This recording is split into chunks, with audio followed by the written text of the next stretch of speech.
Kieran McAnulty. Thank you very much, Mr. Speaker. This government is arrogant. It is. It is incompetent. It is disingenuous. It is heartless. And it is cruel. And if we go by the previous speech, you'd think they've also given up. That was supposed to be their brightest star. I've seen duller things in the middle of a paddock. That was pathetic. Did you see the level of energy? The most energy that Chris Bishop could bring up, and the most energised his benchmates were was when Mark Mitchell crossed his arms. That was it. That was the best they could come up with, Mr. Speaker. And the reason I think they're so deflated is because they know that they have stuffed up. They know that the public is starting to wake up to the fact that they were told fibs during the campaign. That is why they are arrogant, because they think because they say it, it must be true. It is not true. It is far from true. Think back to the campaign. Everyone told them that their tax plan didn't add up. Everyone. Except Nicola Willis and Chris Bishop and Chris Luxon. No, we got it. We're all good. Who was right? Was it them? No. It was everybody else. Even Seymour and Winston. And now they stand up and they tell regions around the country, we don't have money for your hospital. We don't have money to replace your orthopaedic surgeons. We don't have money to replace your birthing unit. We don't have money to fund our roads that we promised. We don't have money to fund houses. We don't have money to fund early childhood education despite our promises. We're going to make it so hard to apply to save ourselves money. All of these things come from one thing. That party misleading the country during the campaign. And it's coming home to roost now.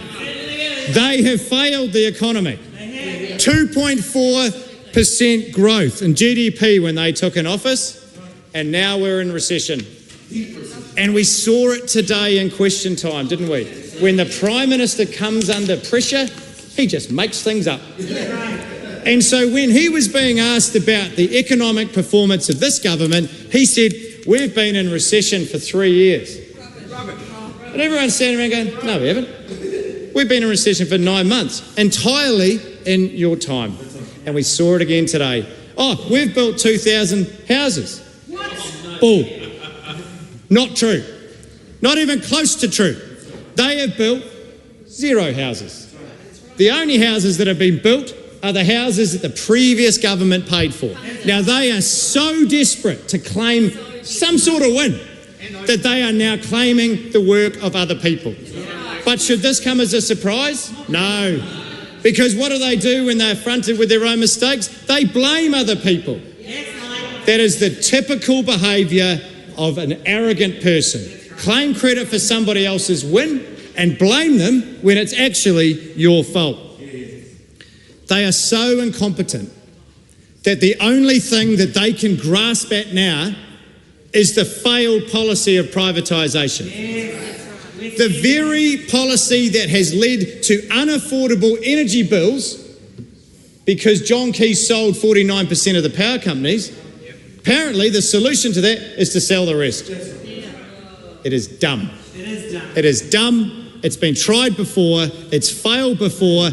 But when you've got nothing left, what do you got? That is the only thing that they can grasp. The reason I say they are disingenuous is because they stand up in this house and they say they care about people's jobs. Rubbish. They stand there after firing thousands upon thousands of people, of pulling funding out of hospital builds and school builds and social house builds to the tune of 14,000 people have lost their jobs in construction. That is their decision. That is on their head. And when we raise it to their attention, what do? They blame everybody else except them. Well, they're going to have to suck it up because that is a direct result of their decisions. And it is actually the reason why I call them cruel and heartless. They are. Homelessness is growing. It is. That is proven from the Salvation Army State of the Nation 2025 report released today. Homelessness is growing. Compare that to the findings in last year's report that said we are finally finding some momentum and finally making some ground in housing people. Why? Because the Labor government invested in houses and actually built houses. We built so many houses, they think they can claim credit for 2,000 of them and no one will notice. But we do notice because we know that they have funded and built nothing. Nothing. When homelessness is growing, a Kieran government that actually follows through with its promises would have done what they said they would do during the campaign. Tama Potaka said that they would build more social houses than the previous Labor government. Rubbish. That's a big commitment because that's 14,000, right?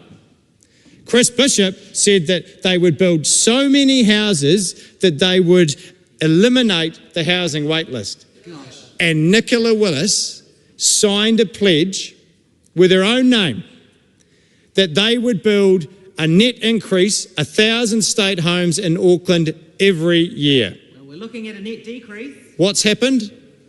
They have stopped the expansion of state houses, despite all the bluster and the attempts to do witty points of orders. Chris Bishop needs to front up to the country. His policy means that there will be no increase in state houses. Sell the houses, sell the land. They have only funded community housing providers to the tune of 750 houses a year from next year. That's all they've funded. Wow. So they can't lay claim to anything up to now. And then from 2026 onwards, it's 750 a year. For the whole country? There is over 20,000 people on the social housing waiting list. And their solution is to fund 750 a year. Is the people pushed off? But the thing that I find most egregious and most disingenuous is the claim that they have met their emergency housing target within 5 years early. Wow. It's just not true. No. Do they think New Zealanders are thick that they can turn around and say, look at this, we've reduced it from 4,000 to 600, just like that? You've got to ask the question why. So if you look into the numbers, everyone that has left emergency housing to go into a social house has gone into a social house that we paid for and built. That's right. 20% that have left emergency housing are unaccountable for, and Tama Potaka is on the record to say that he doesn't care if they're on the street.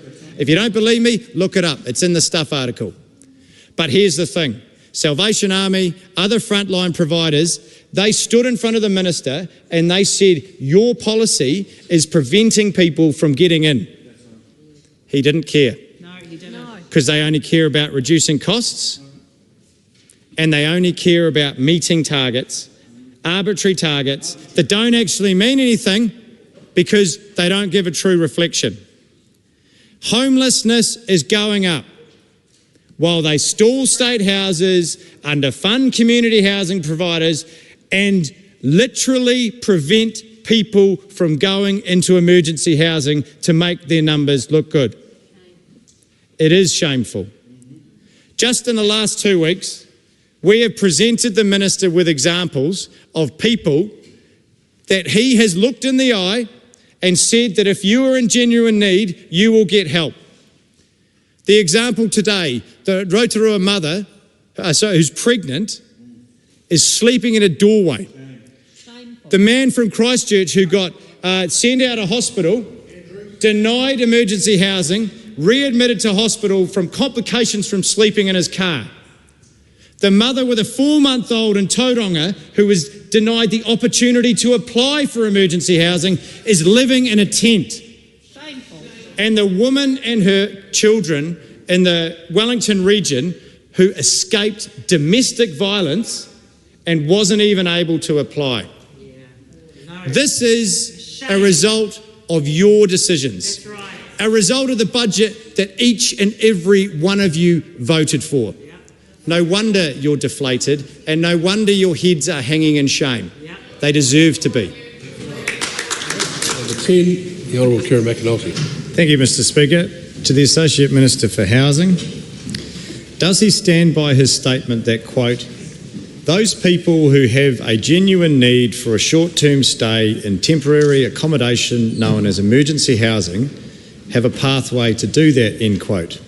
If so, what is his reaction to the finding in the Salvation Army's State of the Nation 2025 report that, quote, there are rising numbers of people who are homeless, end quote? Te maanga o te whare. The Honourable Tama Potaka. Ana, kei te tautoko au ki tāku I ki ai, ki te nuinga o ngā taone me ngā taone nui I roto I a New Zealand. A lot of whānau are doing it tough, and often because of the cost of living challenges and other health challenges that they face. But I acknowledge the Salvation Army and their very supportive mahi, particularly at Grandview Road in Hamilton West.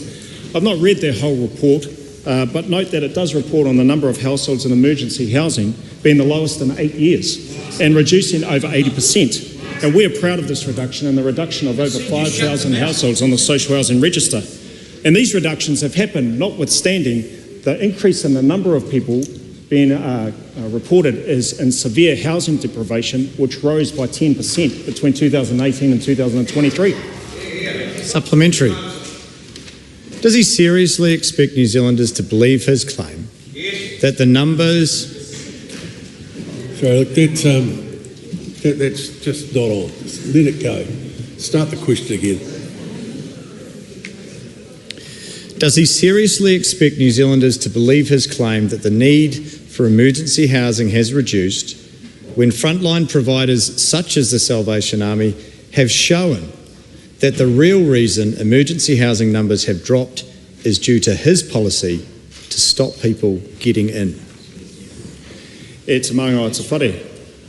I do believe that most New Zealanders recognise that there has been a severe cost of living crisis that has contributed to a number of housing challenges throughout the country. A lot of people are doing it tough, and there continues to be a number of avenues for people to access better housing support, whether or not that's housing first, rapid rehousing, transitional housing, or indeed when there's a genuine need for short-term stay for temporary accommodation in most towns and cities for emergency housing.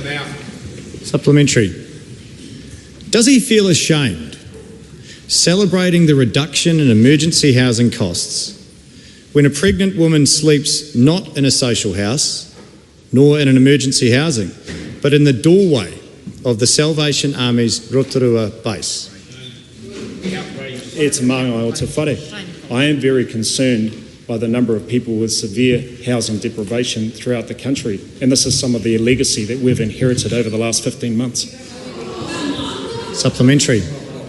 Why won't he just admit that the drop in emergency housing numbers are a crock, that his policies have led to increased homelessness, and actually all this is about is saving costs, not housing people? That's right. E te maanga o te whare. I'm actually very proud, indeed whakahihi in a humble way, that we have committed our efforts, our energies, the taxpayers' resources and our networks to ensure that we can reduce the number of whānau and households living in emergency housing by over 80%. What I'd also acknowledge, Mr. Speaker, is this. When we arrived, we knew where about 50% of people were going to once they left emergency housing.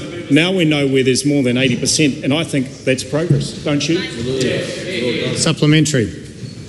Why should New Zealanders take him seriously when he has broken his promise to build more houses than the previous Labor government, when Chris Bishop broke his promise to build enough houses to eliminate the housing waiting list, and when this pledge, signed by Nicola Willis, promised a net increase of 1,000 state homes in Auckland, but demonstrates that her word is worth nothing?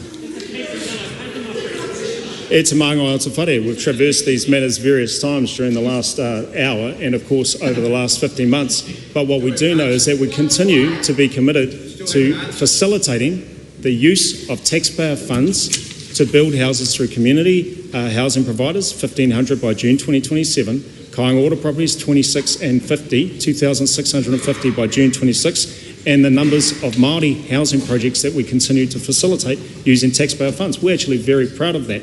We're also very proud of the reduction in numbers of households in whānau living in dank, dark motels in far out places like Masterton. You should be ashamed. Well, I'm not. That's fair enough. So, You should be ashamed. yeah, that would be a better way to put it.